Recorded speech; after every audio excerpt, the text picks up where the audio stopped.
Yesterday, Gene threw me our a rangefinder. A what? Rangefinder I at don't the know what golf that course. means.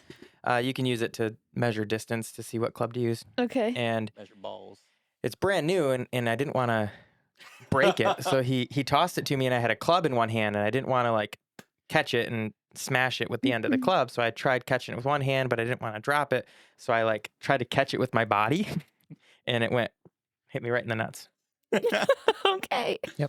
But then I had a good shot afterwards. So Hit you in the wrong set of golf balls. yep. On that note, hey, welcome to Movement is Medicine podcast. Dr. Oh, Gene God. Shirakarad here with Dr. Megan Weezer, Dr. Corey. I got a rangefinder and the golf balls. Ow. Yeah. It was could have been worse. Could have been worse. Could have been worse. Yeah. You did hit a good shot after that. Yeah, so I'm workshopping this idea of getting hit in the nuts and then hitting a golf shot every time. My plan is to I would love to hear the details of this workshop. I'm going to be the control group. Okay. So I'm looking for volunteers. Is the control And then are group. you gonna kick the experimental group in the nuts? Well, we have to use different golf tools. So we Got can it. use a rangefinder. Wouldn't the control group be the group that gets hit in the nuts no matter what by different things? No, the Um, control group would be no not intervention. getting hit. Yep, Yeah, no no intervention. intervention. Don't you understand studies? I do. I try to flip it on that, but thank you, Megan. so yeah, if you're interested in my study, please reach out. Please let us know. But don't let us know. I'm sure there's some people that would actually be like, "Oh yeah, that sounds like an interesting thing for science." For science. No, we won't do that.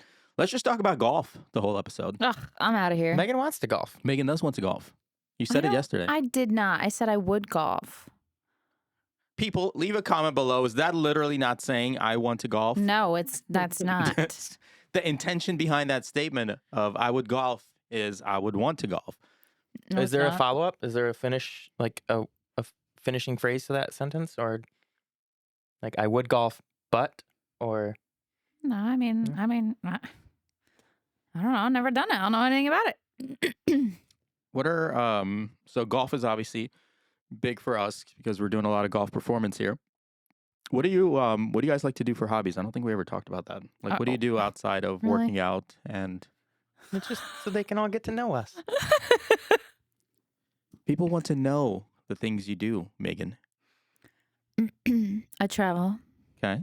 I go hiking. I hang out with my dog. I read. Ooh, do happy you- National Pet Day. Yeah, it's also Nellie's Gotcha Day. I got her Wow, 3 years Like ago you pranked today. her and you're like, gotcha. No, I got her today 3 years ago. It's been 3 years already? I know. Holy shit. Yeah. Wow. My puppy. Okay. Hiking, traveling, being with your dog. Like I don't consider hobbies things that you do normally. You I know don't what I really mean? Like have hobbies. Like, I hate that fucking question. Isn't hobbies what you do normally? Like that's what things you enjoy doing outside. Yeah. hobbies. Yeah. So hiking is Hiking's a good one. good. Sure. Everybody does hiking. Oh, my ear's bleeding. Okay. Corey, on that note. You were in Jersey. Did you get stabbed? Yeah. No, I did not. I like to play golf. That's a great hobby. What an Yeah. awesome hobby. Yeah. I like video games. Hmm. Video games are fun. I went a long time, actually, same with golf. I went a long time without playing video games or golf. Mhm. Basically, physical therapy school. You know, you Yeah. kind of get locked into that world for 3 years. And then we moved out here. And even at that point, I hadn't played too much golf or video games, but Yep. started to get back into it. Yeah. It's fun. Been playing a lot more golf.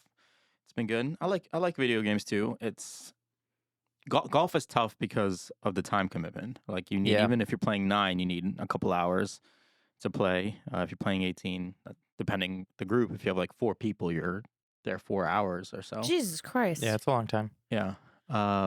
Video games are nice because it's depending on the game because you can either detach your brain completely Mm-hmm. and just kind of be in the moment and do whatever you're doing, or challenge your brain. Like there's a lot of actually really good research that shows the benefits of hand-eye coordination and the secondary fine motor skills and things like that.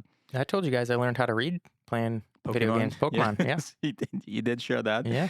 There's no Um, voice acting in the Pokemon games, so He's got to read everything. Well, funny enough, he said that. So recently we went last week on a trip to Adirondack. Shout out to Greenfields for letting us use their house, which is beautiful. But the car ride's 7.5 hours, and we don't. Oftentimes, like we don't let the kids do iPads and all that stuff just because we want them to see the things and just enjoy the ride. Be bored like you had to be as a kid. Correct, which is good for your brain. Yeah. I'm pretty sure that's something that they're going to tell us when we're elderly, and they're like, it's good for your brain, because we tell them all that all the time. Be bored, it's good for you. But we gave them their iPads because it's 7.5 hours. But we said you have a limited amount of time with iPads, and they have their Nintendo Switches. So we actually want you to play video games. And I mean, that just speaks to the times, right? Like you're negotiating different media with the kids, like a lesser evil. Like, we don't want you brainlessly watching YouTube, but here, play a video game instead, right? Like, and you have to take a step back and go, like, what is happening right now, right? Like, I'm pitching video games to kids that are arguing against video games. But the point is, Zoe has Animal Crossing, and she's learning to read, and she's getting a lot better. But that's like, I thought of you because she was like you could hear her sounding out the words in the back, and she's like to Aaron, like, Aaron, what does this say? And he's like reading to her, and she's like figuring it out. I mean, I'm only halfway kidding that I learned to read playing Pokemon. Yeah. It might not have learned that way, but it certainly helped. Yeah, it definitely helps. But a lot of people that move here from other countries learn and reinforce reading by watching TV. Right? They watch like soap operas and things that the language isn't complex necessarily, and it's easy to follow. And they read the subtitles and learn that way. Have you ever tried watching a Spanish soap opera? Yeah, telenovelas. Yeah, sure. Yeah, of course. They talk fast. They talk very fast. Yeah, that would be hard for me to be able to comprehend or to follow along what they're saying if I was trying to learn Spanish. Yeah, that'd be tough. I used to watch it. Do we talk fast? Like, do people trying to learn English, do they think that we talk fast? I think it depends on the region, like where you're from. I think some people do. I mean, English is such a stupid language anyway because there's so many variations of everything. It doesn't make any sense. Yeah. There's like TikToks and YouTubes out there like making fun of that. Yeah, it's It's insanely like, hard. combine these two letters. What sound does that make? Okay, now read this word. Wrong. Yep. Very true. Very true. I always picked up languages easier because I'm bilingual. Okay. What? Humble brag. Yeah, it is. You speak Ukrainian? Russian. Yeah, fluent Russian. I didn't know that. Yeah, I didn't know it one day until his parents called, I Yeah. think, and he started speaking another language, and I was like, "Are you?" I had no idea. I've had suspicions that Gene is a secret agent. That only furthered my suspicions. Yep. I spoke almost fluent Spanish too. I haven't spoken in a while, but I could still pick up a lot of words. But I Yeah. used to watch just because I wanted to reinforce that language. It was really cool. It's really cool to pick up and just slight little variations. But their dialect is so simple compared to English. Like What, Russian is or Spanish? no, Spanish. Okay. Yeah, Russian isn't that complex either. The only Spanish phrase I've ever heard you say is that and tengo un gato en mis pantalones. Yes. By the There's a way, cat which in my is pants? from have you ever seen Blue Streak? Like I made that reference, and she's looking at me like, you have a cat in your pants? Yeah, Yeah. Like it's from Blue Streak. I haven't seen Blue Streak probably since it came out on VHS, like way back then. Yeah.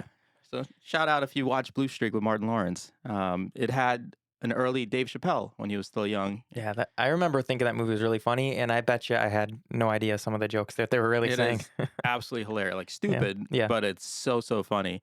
Dave Chappelle that was before the Chappelle Show, I think. He was in that. Martin Lawrence was in his I prime. don't know. It was a con. Let me give you the synopsis, Megan.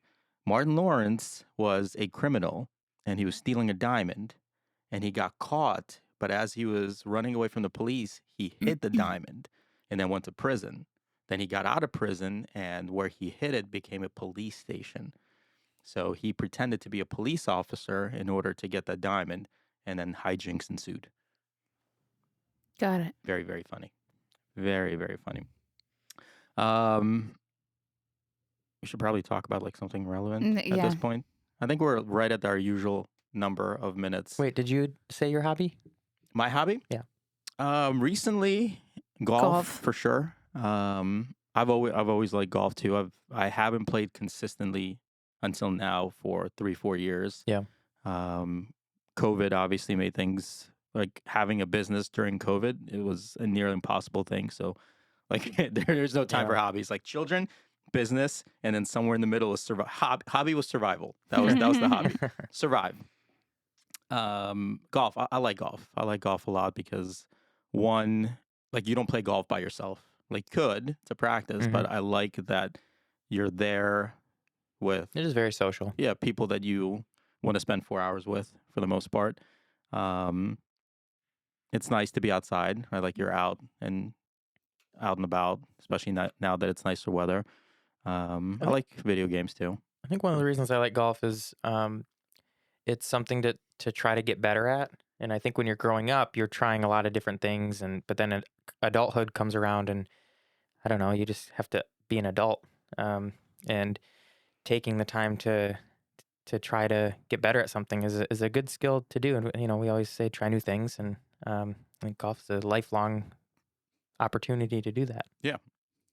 I mean, it's going to sound like a humble brag, and it kind of is, but movement wise, I've typically been able to figure out and get good at movements, even if I start poor. Like if there's something I can't do, I typically can figure out and be at least proficient at it.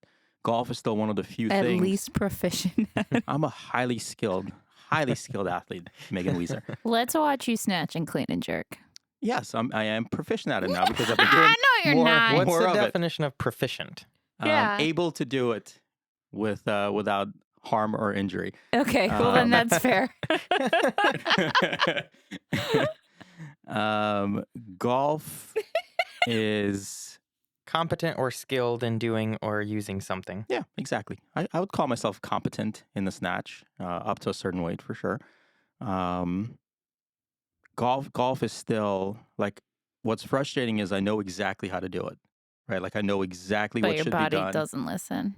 But here's the next level of frustration: is my body will listen and it will still not be a good shot, or it'll bounce off a fairway and roll somewhere that it shouldn't. Like there's so many variables that you can't control.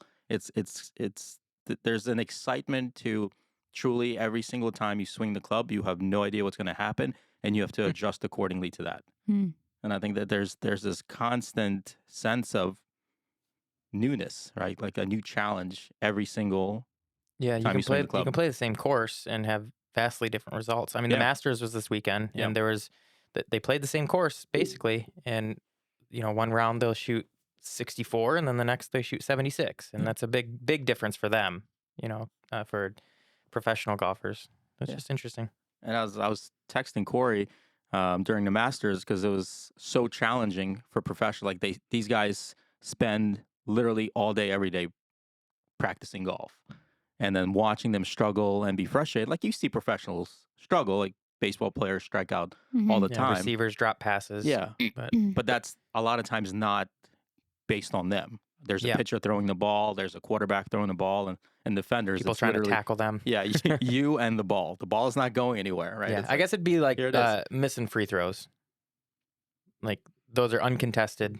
That's true. But you still have a crowd. You still have Yeah. so many other variables going against you. There, it's literally the golf balls right there going, hit me. Go ahead. I dare you. And they shank it. So it's tough. I like that challenge. That's fun.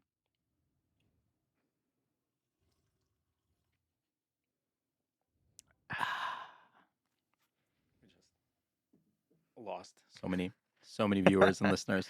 I'm Might have quitting. gained some. Some people like that. The ASMR crap. Yeah. Is that You what do it is? yours. No! He's doing it. Ah!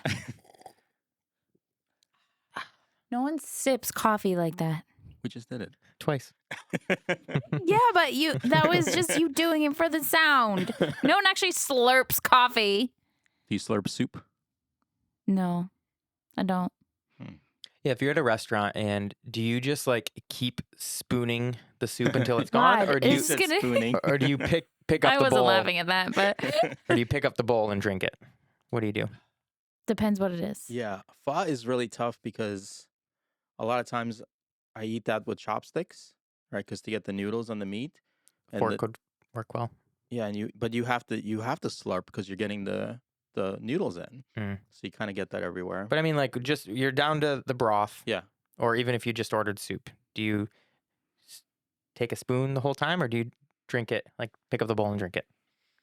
If it's soup, I leave it there. If it's like ramen or like udon, then I'll slurp it. I don't know why, but that's just how I am. Like you'll pick up the bowl and drink it? Yeah. Okay. Mhm. Yeah. Okay. Yeah. I'll pick up the bowl. My dad used to more. Oh my more God. Corey's Can we dad talk about stories. something that's relevant? This is relevant. No, it's not. Sometimes I do the least amount required Yeah. of me. Mhm. So That's called the minimum effective dose. yeah, right. I see Exactly. nothing wrong with It's that. very very effective. Yeah. God! And so he would get mad at me because we'd go out to eat, and then instead of like unrolling my silverware out of the napkin and like taking the napkin up to my mouth, I'll like bend down and like get down there and wipe it with, the napkin like still on the table instead of picking up the I silverware. think that's actually harder than. That is definitely doing more work than you need to. So Ah! We're trying to have a conversation here, Megan. Yeah. You're just very disruptive. All right, this is going to God. sound very funny. Let's finish this podcast about talking about something relevant. I mean, come on, we've recorded what 50 plus episodes at this point. Yeah, all with like 15-minute banters. Yeah, but look, we've talked about everything relevant at this point. So everything. if anybody, everything, if anybody- everything. We are all knowing. We're omnipotent. yes, God. that's omnipotent and all knowing means the same thing. If you were omnipotent, you would know that. I'm quitting. I'm quitting. Oh, she's singing it now. The Oops. I think at this point, if people are tuning in, they just are People Either have very, all very stopped bored to it. listening at this point. very very No, bored. They look forward to our banter. Let's talk about the value of coaching, but specifically, and this is going to be probably more relevant to our members that listen. But I guess you can make connections if you are in other environments where you're being coached. The importance of communicating with your coach and the things you really should share instead of keeping them in. And where I'm coming from is for us, one of the big points of Recharge existing is having physical therapists as coaches for touch points, right? People have more touch points. Our members have more touch points with a clinician than anywhere else in their life, right? They see us 3, 4, sometimes 5 times a week. Nowhere else in life will they see a clinician 5 times a week, right? And if they come in every single week, that's hundreds of touch points with a clinician a year. Mm-hmm. So that's a lot of opportunities to communicate and share and say things. And the whole point is for Recharge to be a proactive or upstream solution in health, that we proactively keep people healthy instead of waiting for issues to happen and come from behind. Now, those are inevitable, right? Issues will always happen. Injuries when you're hiking, achy back, you wake up, things happen. But people are Did still you just hesitant. say achy backy? No, achy back. Okay. I kind of heard achy backy too. Okay. Does it Thanks. sound better? Should I I stick with like achy it. backy? Yeah, achy backy. Wasn't that a country song? My achy breaky heart. Achy breaky heart. Yeah. Achy breaky backy. Yep. Okay. Okay. Yeah, we'll go with that. What is and when should, what is important to communicate with a coach, whether it's a physical therapist coach here or traditional CrossFit? Or any coach. Yeah. what is the level of communication? What should people, no brainer, definitely come to a coach and be like, I need you to know this? Well, one, any injuries or aches that are like current or past. And then if you're uncomfortable with doing something, those are the first two things that pop into my head. Well, hold on. No! Stop! Oh, I hate it. I hate it. I hate it. Okay, continue. Okay, aches and pains. Aches definitely. and pains. And if they're uncomfortable with doing something, whether it's because of those aches or pains, or if it's because they're not fit or what. Like if you're not comfortable doing something, tell the coach. And if they're a good coach, if they're worth anything, they will, one, explore why you are uncomfortable with said thing. And so they have an idea as to like whether it's a fear issue or what. And then can adjust based on the stimulus of the workout or the intended, result. Okay. What do you think? Probably the opposite is true too. If things are too easy, or Well, yeah. Yeah. because sometimes somebody else doesn't know how things feel. So if it's good or bad, it's good for us to know. Like especially early on when people are just joining classes and we have to help them figure out, what weights to use or what modifications to do. If we are never told that this is too easy, then we might end up, or that person might end up staying there a little too long, and instead of continuing to progress. So you can let us know good things too. Yeah. Doesn't always have to be pain or no pain. Mm-hmm. Yeah, I like that. I think the biggest thing is if you are thinking it most likely should be shared with somebody. And it sounds very general, but if you're, what I mean by that, like if you come to class or you're prior to coming to class, you have this thought process about something that might be keeping you from doing something. Like if it's top of mind, chances are it should be out of your mind, right? Like if people are continually looping thoughts, are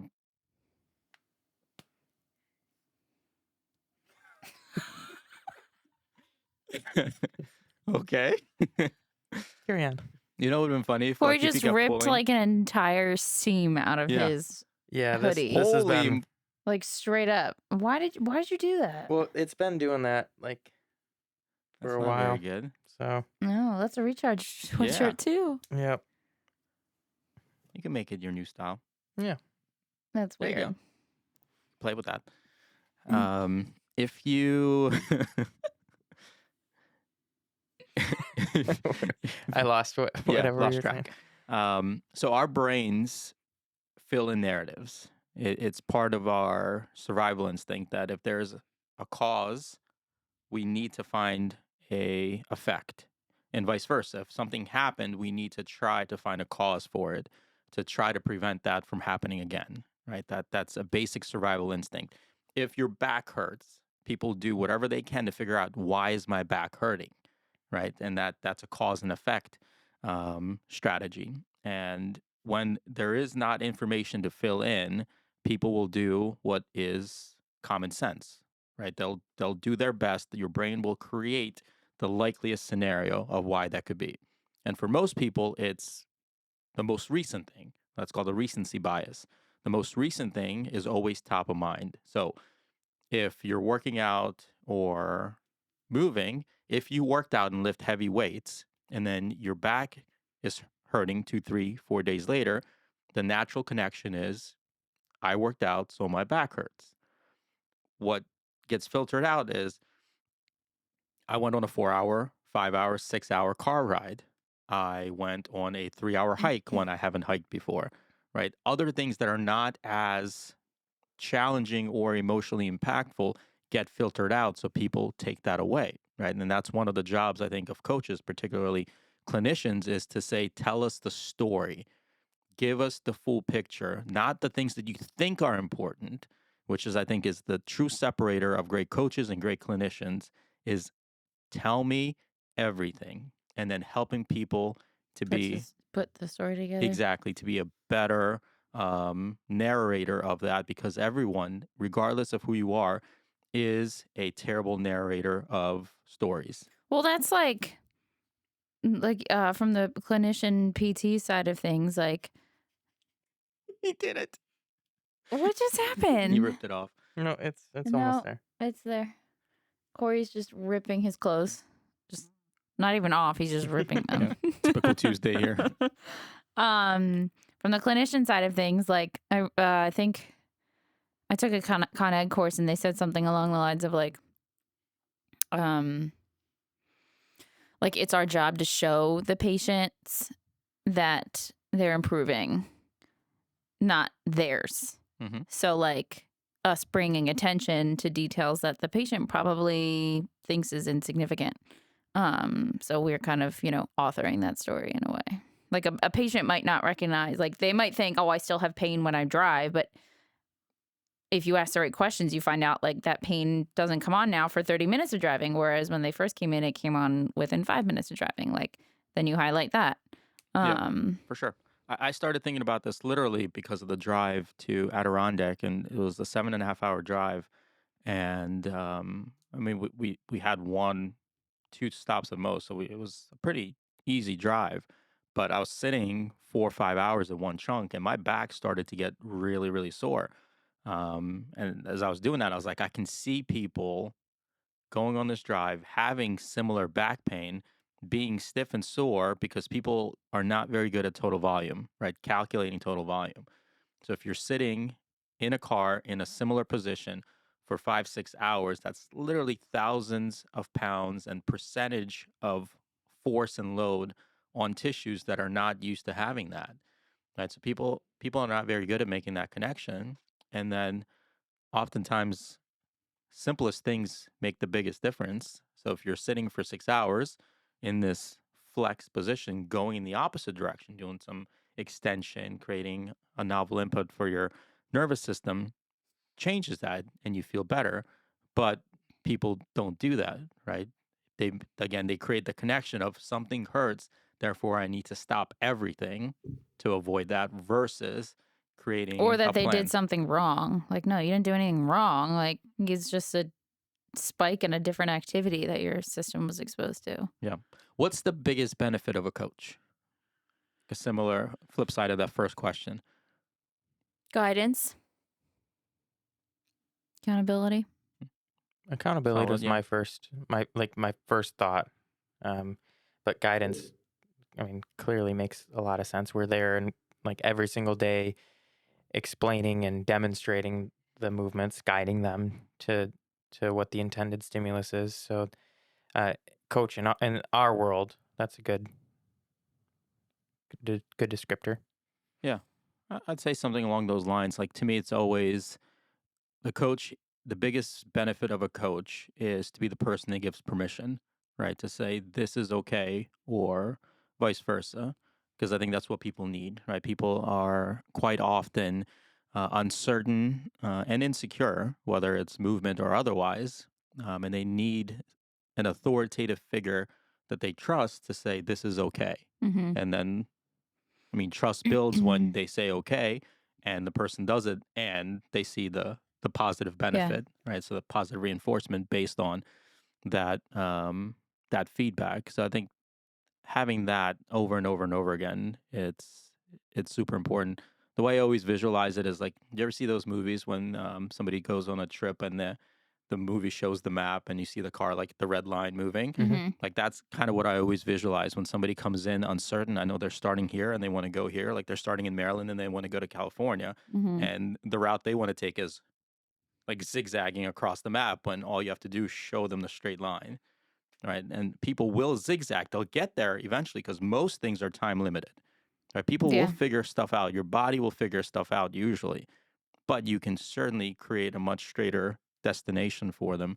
And I think that's the biggest benefit of great coaches is What create can be that dot. scary though is when the person wants the straight line and they start zigzagging. Yeah. Then their whole world is shook and they don't know if what they're doing is the right thing because it should be this simple and now I'm going up and down over here and I don't know what's going on. So that's another way that coaches can step in, and coaches or clinicians. Yeah.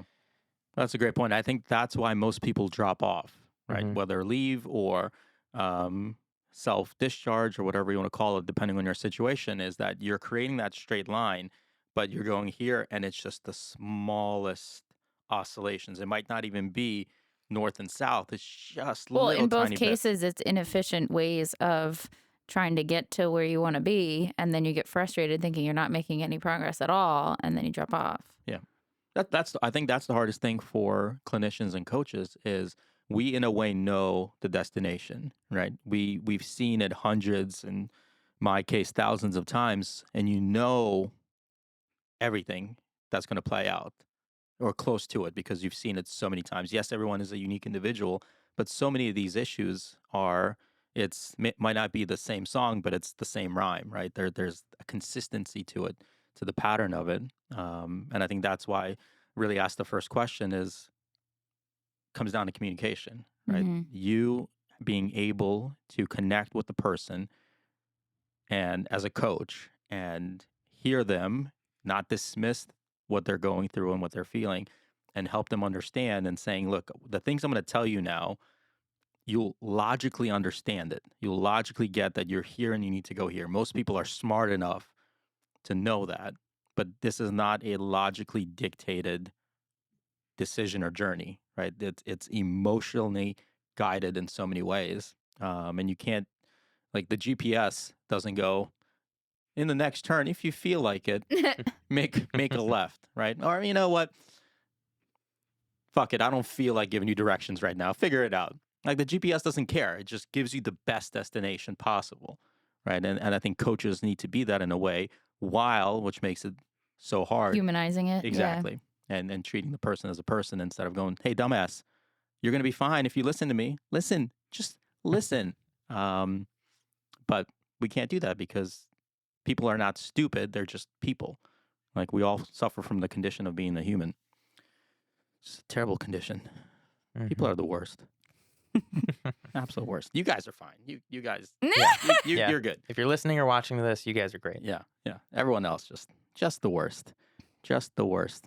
So let us know. Let us know what you think. Do you need coaches? Do you feel like there's benefit to coaches? What makes a good coach, and what's the real benefit of a coach? Let us know what you think in the comments And below. should If Megan you made it this far. They didn't. should Megan get a golf coach? Oh, that's a I'm great. not paying for a golf coach. Will one of you guys pay for Megan? We'll put a donation link below Yeah. for Megan's golf journey. No.